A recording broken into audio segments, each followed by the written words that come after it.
नमस्कार, आप देख रहे हैं प्राइम टीवी और मैं हूं आपके साथ मुस्कान अजमानी। इस वक्त की बड़ी खबर देवरिया से सामने आ रही है, जहां अखिलेश यादव देवरिया पहुंच चुके हैं। देवरिया में 6 लोगों की हत्या मामले से जुड़ी बड़ी अपडेट है, जहां आज सपा सुप्रीमो अखिलेश यादव देवरिया पहुंचे। सपा सुप्रीमो अखिलेश यादव इस वक्त देवरिया में मौजूद है, तो सपा सुप्रीमो अखिलेश यादव भी देवरिया पहुंच चुके हैं। देवरिया के फतेहपुर गांव पहुंचे अखिलेश यादव। देवरिया के फतेहपुर गांव में इस वक्त सपा सुप्रीमो अखिलेश यादव मौजूद है।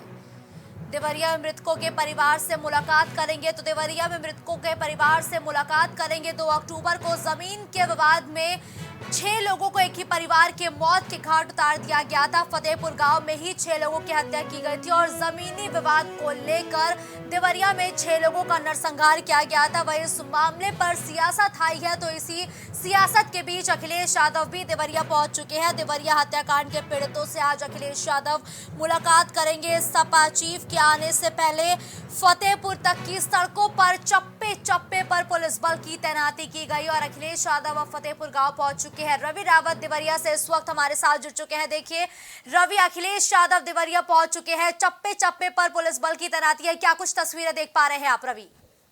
जी, आपको बता दें कि यहाँ सपा सुप्रीमो अखिलेश यादव कुछ ही देर में मृतक प्रेमचंद के वहाँ आने वाले हैं।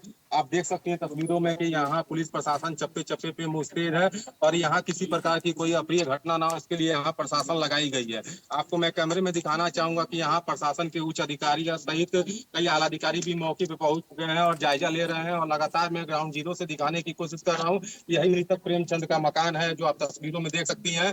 यहाँ सपाइयों के कुछ वरिष्ठ नेता अंदर जा चुके हैं और अंदर जो अखिलेश यादव का आने की बात की जा रही है, अंदर कार्यक्रम चल रहा है और कुछ ही देर में सपा सुप्रीमो अखिलेश यादव की आने की यहाँ तैयारियां जोरों पर है। ठीक है रवि, देखिए इसी घर में सपा सुप्रीमो अखिलेश यादव पहुंचेंगे, लोगों से मुलाकात करते हुए नजर आएंगे। और कौन कौन से नेता उनके साथ मौजूद होंगे और इस घर में अभी कौन कौन मौजूद है रवि? जी, आपको बता दें कि अभी फिलहाल में कुछ वरिष्ठ नेता नारायण जायसवाल ऐसे वरिष्ठ नेता हैं जो यहाँ मृतक प्रेमचंद यादव के साथ निजी आवास पे मौजूद है। और आपको तस्वीरों में बता दें कि कुछ ही देर में सपा सुप्रीमो अखिलेश यादव का यहाँ देवरिया में आना तय माना जा रहा है। कुछ ही देर में मृतक के घर पहुंचकर परिवारजनों से मिलकर शोकाकुल व्यक्त करेंगे और कहीं ना कहीं यहाँ सियासी माहौल भी गर्म होते देखने को मिल रहा है। लेकिन प्रशासन की तरफ से यहाँ शांति व्यवस्था बनाई गई है और यहाँ किसी प्रकार की कोई घटना ना हो, इसके लिए प्रशासन यहाँ मुस्तैद है। देखिए रवि, आज जब अखिलेश यादव पहुंचेंगे तो वो न सिर्फ दुबे परिवार बल्कि यादव परिवार से भी मुलाकात करते हुए नजर आएंगे। इसके बाद यहां मुलाकात करने के बाद अखिलेश यादव का जो अगला काफिला है वो कहां के लिए रवाना होगा? कि आपको बता दें कि जैसे ही अखिलेश यादव फतेहपुर गांव में आएंगे, यहाँ मृतक सत्यप्रकाश दुबे और मृतक प्रेमचंद यादव के दोनों परिवारों से मिलकर सहानुभूति सांत्वना व्यक्त करेंगे और शोकाकुल व्यक्त करेंगे और परिजनों को यहाँ की जमीनी हकीकत से जानेंगे कि यहाँ माहौल कैसा है। और कहीं ना कहीं अखिलेश यादव के आने से सियासी रंग ले लिया है और कहीं ना कहीं यहाँ कहीं टिप्पणीबाजी चलते जाति रंग भी लेते यहाँ नजर आ रहा है। ठीक है, देखिए रवि, अगर हम इस पूरे मसले पर सियासत पर गौर करें तो देखिए भारतीय जनता पार्टी लगातार ब्राह्मणवाद होने का एक पुख्ता सबूत देती हुई नजर आ रही है। लेकिन आज अखिलेश यादव दुबे परिवार के साथ यादव परिवार से मुलाकात करते हुए ये क्या संदेश देने की कोशिश करेंगे? जी, आपको बता दें कि अभी तो यह कह पाना मुश्किल है, लेकिन यहाँ अखिलेश यादव जैसे ही यहाँ पहुंचेंगे, यहाँ सफाइयों का हुजूम उमड़ने की संभावना है। और यहाँ पर इसीलिए पुलिस प्रशासन बैरिया घाट से लेकर फतेहपुर गांव तक पीएससी बल भी गिरा दिया गया है। प्रशासन की यहाँ सुदृढ़ व्यवस्था की गई है और यहाँ पर सीओ एसडीएम कई ऐसे आला अधिकारी हैं जो मौके का जायजा ले रहे हैं, यहाँ पे पहुंचे हुए हैं और शांति व्यवस्था बनाए हुए हैं।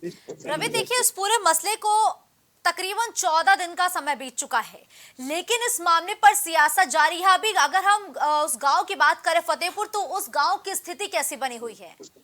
जी, आपको बता दें कि यहाँ दोनों गांवों का माहौल अभी गमगीन है। क्षेत्र का माहौल यहाँ गमगीन बना हुआ है और क्षेत्र में यहाँ तनाव का माहौल है और यहाँ के लोग बड़ा सहमे भी हैं। और बता दें कि यहाँ प्रशासन की तरफ से 4 चौक व्यवस्था कर दी गई है। अखिलेश यादव के आने से कहीं ना कहीं सियासी रूप भी ले सकता है और जो यह जाति टिप्पणियां यादव बनाम ब्राह्मण आ रहा है, इसको लेकर कहीं ना कहीं प्रशासन की मुश्किलें बढ़ती नजर आ रही है। लेकिन देखिए रवि, लगातार खबरें ये भी है कि अखिलेश यादव के दौरे से पहले पीडब्ल्यूडी विभाग अचानक सक्रिय हो गया। सड़कें जहां पर गड्ढे देखने को मिले थे वो गड्ढे भी भर दिए गए। क्या कुछ ऐसी तस्वीरें वाकई धरातल पर देखने को मिली है क्या रवि? जी जी जी, आपको बता दें कि बैरिया घाट चौराहे से लेकर फतेहपुर तक जो भी रोडे है सुंदरीकरण कर दिया गया है। रोडे पर किसी प्रकार की कोई गड्ढा ना मिले, इसके लिए रोडे वहाँ मरम्मत कर दी गई है और प्रशासन चप्पे चप्पे पर तैनात है। और यहाँ पर देख सकते हैं तस्वीरों में कि यहाँ आला अधिकारी भी मौके पर बैठे हुए हैं और यहाँ पर किसी प्रकार की कोई घटना ना हो, इसके लिए यहाँ पर प्रशासन अलर्ट है।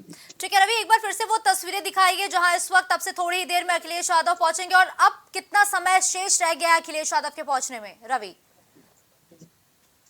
जी, अभी तो ये अनुमान लगाया जा रहा है कि ये लगभग 1 घंटा लगेगा। यही मैं मृतक प्रेमचंद यादव का मकान है जो तस्वीरों में देख सकती हैं, और यहाँ प्रशासन बल भी तैनात है। मैं आपको तस्वीरों में दिखाना चाहूंगा, ये प्रशासन के लोग हैं, यहाँ पूरी तरह से अपनी ड्यूटी करने में मुस्तैद है। यहाँ पर किसी प्रकार की शांति व्यवस्था कायम रहनी चाहिए, प्रशासन इसके लिए लगाई गई है। और शांति व्यवस्था के लिए आप देख सकते हैं कि यहाँ पीएसपी बल और उच्च अधिकारियों का भी यहाँ जायजा लगातार चल रहा है। ठीक है, देखिए रवि, पुलिस प्रशासन अलर्ट है, लगातार पुख्ता इंतजाम है, चप्पे चप्पे पर पुलिस बल की तैनाती है। लेकिन देखिए, क्या इस आवास के बाहर सपा समर्थकों की भीड़ या हुजूम देखने को मिल रहा है क्या कहीं रवि?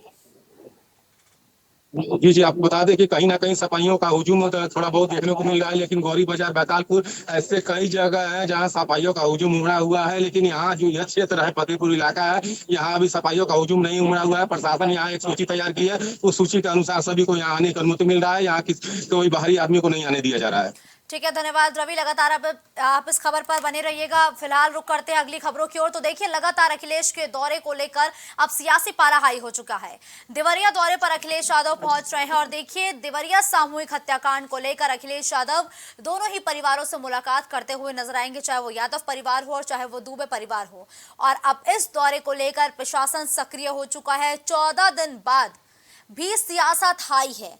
6 लोगों के सामूहिक हत्याकांड का दर्द भुलाकर राजनीतिक पार्टियां भी अब इस मुद्दे पर ब्राह्मण वर्सेस यादव की राजनीति का रंग घोल चुकी हैं। बीजेपी नेताओं ने जहां एक तरफा सत्यप्रकाश दुबे के परिवार के साथ खड़े होकर खुद को ब्राह्मणों के हितैषी होने का एक बड़ा संदेश करार दिया, वहीं आज सपा सुप्रीमो अखिलेश यादव भी देवरिया पहुंच चुके हैं। हालांकि अखिलेश यादव ने इस मामले में बीजेपी से एक कदम आगे बढ़कर ऐलान किया है कि वो सिर्फ यादव परिवार से ही नहीं मिलेंगे, बल्कि ब्राह्मण परिवार के पीड़ितों से भी मुलाकात करेंगे। वहीं अखिलेश यादव के देवरिया पहुंचने से पहले उनकी वजह से क्षेत्र के लोगों को भी बड़ा फायदा मिला है। प्रशासन को जैसे ही भनक उनके आने की लगी और प्रोटोकॉल मिला, वैसे ही वर्षों से बदहाल पड़ी बैरिया चौराहे से लेकर फतेहपुर गांव तक की सड़कें भी रातों रात बन गईं। हालांकि इस मसले पर 10 अक्टूबर को सपा का एक डेलीगेशन भी फतेहपुर गांव जाकर दोनों परिवारों से मुलाकात कर चुका है। इस डेलीगेशन की रिपोर्ट के बाद ही अखिलेश यादव ने खुद देवरिया जाने का फैसला लिया, यानी कि सपा के डेलीगेशन ने जब रिपोर्ट सपा सुप्रीमो को सौंपी है, उसके बाद अखिलेश यादव ने खुद देवरिया पहुंचकर दोनों ही पीड़ित परिवार यानी कि यादव परिवार और दुबे परिवार से मुलाकात करने का ये फैसला लिया है।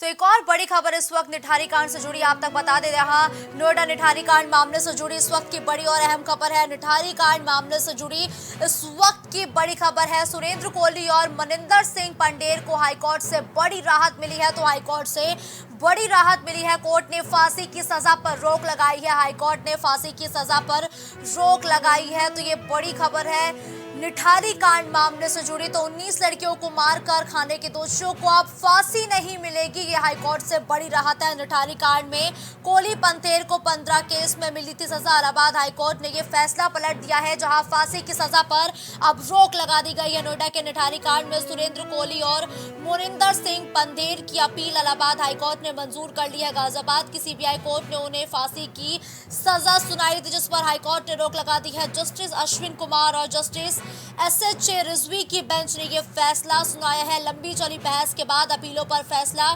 सितंबर महीने में सुरक्षित कर लिया गया था।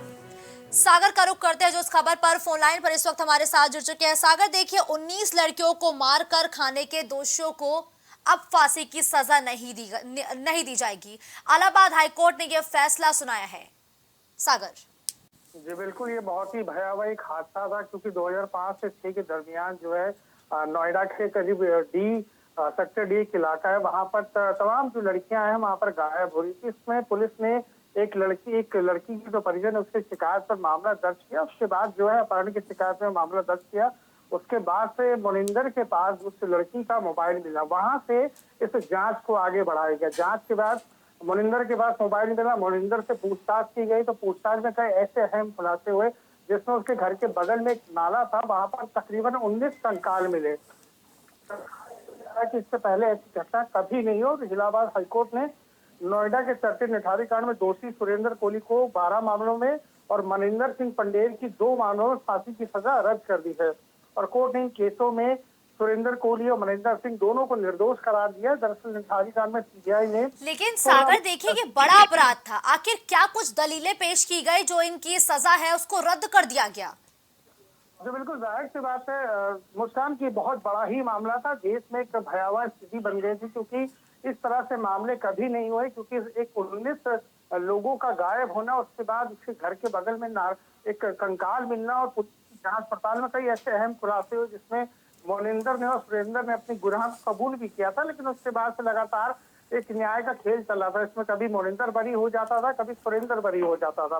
तो सीबीआई ने इसकी जांच की। सीबीआई ने तकरीबन 14 मामलों में फांसी की सजा सुनाई गई थी मोनिंदर को और उसके बाद से मोनिंदर के खिलाफ 6 मामले दर्ज थे। इनमें से 3 मामलों में फांसी की सजा सुनाई गई थी और 2 मामलों में पहले से बरी हो गया था। 2005 से 2006 में निठारी में हुए निठारी केस में सीबीआई ने सुरेंद्र कोहली को हत्या, अपहरण, बलात्कार और सबूत मिटाने के केस में आरोपी बनाया था, जबकि मनिंदर सिंह को मानव तस्करी का भी आरोप बनाया गया था। दोनों आरोपियों ने फांसी की सजा को इलाहाबाद हाईकोर्ट ने चुनौती दी थी। आरोपियों ने कोर्ट में कहा था कि इन घटनाओं का कोई तस्वीर मौजूद नहीं है, उन्हें सिर्फ वैज्ञानिक और सबूत के आधार पर ही सजा सुनाई गई है। जस्टिस अश्विनी कुमार मिश्र और जस्टिस एस.एच. रिजवी की बेंच ने दोनों को इस केस में बरी कर दिया। फिलहाल देश के लिए लेकिन देखिए सागर, निठारी की D5 कोठी, जो लड़की वहां गई कभी वापस नहीं आई। अब इस मामले पर इलाहाबाद हाईकोर्ट ने फैसला अपना पलट दिया है।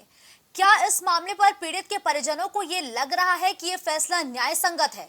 क्या इस मामले पर अब पीड़ित जो पक्ष है क्या वो हायर कोर्ट का रुख कर सकता है क्या? अभी बिल्कुल जाहिर सी बात है कि इस पूरे मामले को लेकर कई ऐसे तमाम अटकलें लगाई जा रही थी कि जो मनिंदर और जो सुरेंद्र है उनकी जो सजा है वो बरकरार रहेगी। लेकिन आज इलाहाबाद हाईकोर्ट का एक ऐसा फैसला आता है जिसमें साफ तौर पर ये देखा जा सकता है कि दोनों को बरी कर दिया गया। तो कहीं ना कहीं देखिए जो परिजन है, जो पीड़ित परिजन उन्हें शिकायत तो रहेगी, लेकिन हाँ कहीं ना कहीं न्याय को आगे बढ़ाने के लिए वो हायर कोर्ट का दरवाजा खटखटा सकते हैं। फिलहाल बिल्कुल ठीक है, धन्यवाद सागर इस खबर पर हमारे साथ जुड़ने के लिए। तो नोएडा निठारी कांड मामले से जुड़ी इस वक्त की बड़ी और अहम खबर थी, जहां सुरेंद्र कोहली और मनिंदर सिंह को हाईकोर्ट से ये बड़ी राहत दी गई है। ब्रेक के उस पार भी खबरों का सिलसिला जारी रहेगा, आप देखते रहिए प्राइम टीवी।